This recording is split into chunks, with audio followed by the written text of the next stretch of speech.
नमस्कार सर, मी छपरी इन्शुरन्स कंपनीमधून बोलत आहे. अरे नमस्कार मॅडम, बोला म्हटलं काय होतं. सर तुम्ही लाईफ इन्शुरन्स करसान का? अरे वा वा, तुम्ही करताय तर करून द्या ना मग. हो सर, मी करून देते, फक्त तुम्हाला तिच्यात महिन्याच्या महिन्या पैसे भरणे पडतील. नाही नाही मॅडम, पैसा सोडून सर्व सांगा तुम्ही.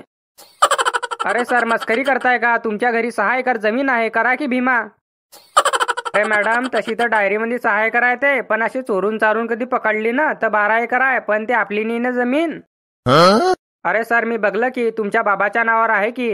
हो बाबाच्या नावावर आहे, पण बाबा मला 2 टाइमची चहा 2 टाइमचे जेवण देत आहे, ते खूप आहे माझ्याकरता. सर मग त्यांना सांगा की माझा भीमा करून द्या म्हणून. अरे ते भीमा करतील माझा? अरे ते तर महा मऱ्यावर तुलले बापा. का हा मरीन न का आमचं टेन्शन हलकं होईल. चबरायावाला घेना पडी नेले कंपनीत.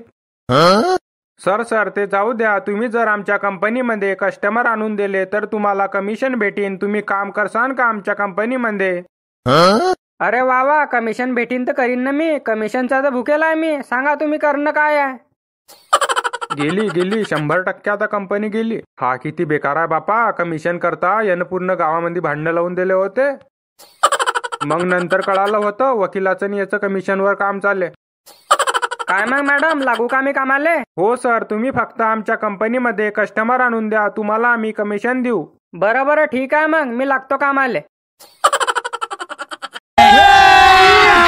अभी मजा आएगा ना भिड़ो. चाल भो, लागू दे कामाले. याच्यापासूनच सुरुवात करून टाकतो ना. काय मग परवीन, बसलाय का म्हटलं? हाव भाऊ बसलाय. बोल ना, काय म्हणतोय? काय मग काही नोकरी गिकरी लागली नाही तुला ऐकी? नाही ना भाऊ, नोकऱ्या कुठे आहे? पेपर द्यायला जातो, पेपर लीक होऊन जातो. काय करतो आता सांग. अरे मी सांगू का तुले, जिंदगी जियामध्ये काहीच फायदा नाही आहे, मऱ्यामध्ये फायदा आहे उलट. म्हणजे मला काही कळलं नाही. अरे तू मला सांग, तुझी वय केवढी आहे? काय नाही भाऊ, 35चा झाला मी. आता तू सांग, लग्न होते का तुझं? कोणी पोरगी देते का तुले? अरे नाही रे भाऊ, कशाले पोरगी भेटीन? तैले तर आता 1500 रुपये महिना भेटीन बापा. ते कशाले पोरगी देतीन? वाटते 100% इन हा माग हाप्यात. आता तू सांग, तुझं लग्न होत नाहीये, तुझ्या आई बाबाले तुझं किती टेन्शन असेल?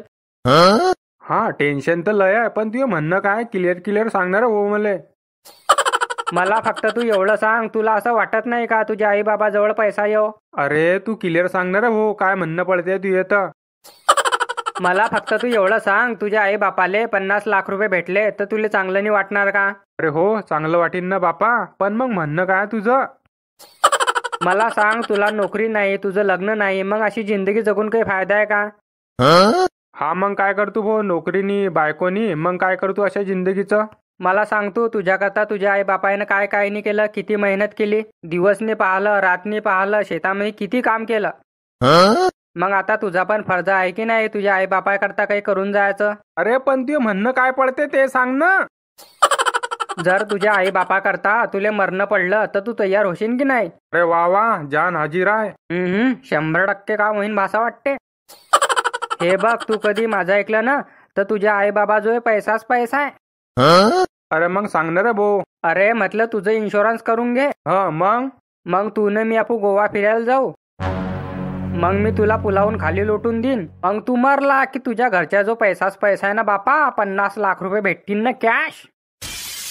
का रे हो हरामखोराच्या, तू महा दोस्त आहे की दुश्मन आहे? थांब तू बेटा आता. थांब तू, पै तू कुठे आहे बेटा?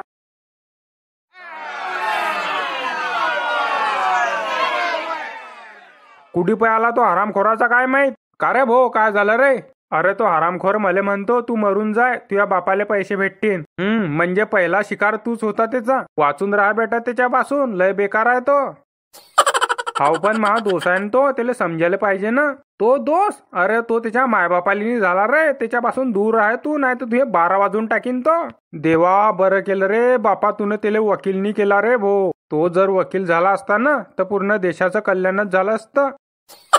मी एक काम करतो, आता त्याच्या घरी जातो आणि त्याच्या बाबाला म्हणतो तू ना असा कसा का पैदा करून सोडून दिला बापा.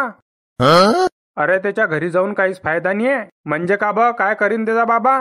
अरे त्याच्या बाबानं अगोदरच त्याच्या घरापुढे पाटी लावून ठेवली आहे. बाप रे, म्हणजे काय लिहिलंय तिच्यावर? माझ्या मुलानं काही केलं तर त्याच्याकरता मी जिम्मेदार नाही आहे. जर त्यानं तुमचं काही केलं तर त्याला पुलाच्या खाली लोटून द्या सालेले. हॅलो मॅडम, 8-10 कस्टमर झाले म्हटलं. तुम्ही कुठे आहे? मला तुमच्यासोबत भेटायचं होतं. बरं बरं, बस स्टँड वरती ऑफिस आहे आपलं, येऊन जा.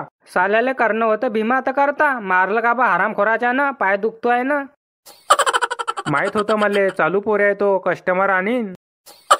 काय मग किती मिळाले कस्टमर? अरे कस्टमर तर खूप मिळाले ना मॅडम. म्हटलं नाव काय तुमचं? माझं काजल आहे, तुझं? माझं लय मोठा आहे, घेवानांनी तुमच्यानं. अरे सांगा ना. युवांचे प्रेरणास्थान, युट्यूबर किंग देवामाली. जाऊ द्या, खूप मोठा आहे. मी तर अगोदरच बोलला तुम्हाला, खूप मोठा आहे, घेवानांनी तुमच्यानं. म्हटलं मॅडम पगार काय आहे तुम्हाला? अरे मला का 10,000 रुपये पगार आहे. हो का? लग्न झालाय का तुमचं? हो लग्न झालाय की. म्हटलं एक आयडिया देऊ का तुम्हाला? हो दे की, कसली आयडिया? अरे मॅडम, कुठपर्यंत हे 9-10 हजारात पगारात काम करताय तुम्ही? तुम्हाला एक आयडिया देतो ना मी. आमचा डाव आमच्यावर, म्हणजे मी मरून जाऊ आणि माझ्या घरच्याला पैसे भेटतील, हेच ना? अरे नाही ना मॅडम, तुम्ही समजा ना पुऱ्या गोटले. बरं सांगा. अरे म्हटलं तुमच्या नवऱ्याला मारून टाका ना, 50 लाख रुपये भेटतील. काय बोलतोय तू? तुला काही अक्कल गिक्कल आहे की नाही? माझ्या नवऱ्याला मारून टाकू आणि मी काय एकटी राहू? अरे नाही ना, एकटी कशाला, मी आहे ना. मी करीन ना तुमच्या सोबत लग्न. बडे हरामी हो बेटा. लहानपणापासून तसाच आहे मी. मित्रांनो, हा व्हिडिओ फक्त कॉमेडीसाठी होता आणि काही शिक्याकरता पण होता. पैशाकरता कोणाचा जीव घ्या नको. जीव खूप अनमोल आहे. तुम्ही पण जगा, दुसऱ्याला पण जगू द्या.